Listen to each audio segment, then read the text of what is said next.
பேச வந்த போது இந்த அரங்கமே நிறைந்திருப்பது உண்மையிலே எனக்கோ உங்களுக்கோ கிடைத்த வெற்றி அல்ல. இன்றைய விழாவின் கதாநாயகன் ஐயா இசைமுரசு அவர்களுக்கு கிடைத்த வெற்றி தான் இவ்வளவு பெரிய கூட்டம். இன்னைக்கு ஒரு மிகப்பெரிய சினிமா நட்சத்திரங்களுடைய நிகழ்ச்சி நடந்துட்டு இருக்கு.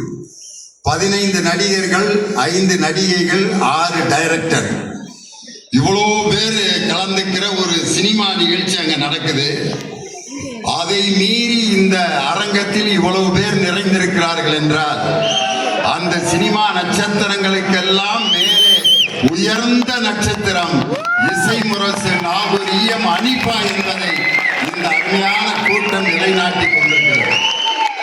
அனிபா என்ற வார்த்தைக்கு முத்தமிழறிஞர் டாக்டர் கலைஞர் அவர்கள் கொடுத்த விளக்கம். எப்பயுமே கலைஞர் அவர்கள் ஒரு பேருக்கு அழகா விளக்கம் கொடுப்பார். ஒரு முறை ஒரு போலீஸ் அதிகாரி ரிட்டையர் ஆகிறார். அவர் பேர் பிபி ஷனாய். கலைஞர் போய் அந்த விழாவில் கலந்துக்கிறப்ப அனைவருக்கும் வணக்கம் என்று ஓய்வு பெறும் பிபி ஷனாய்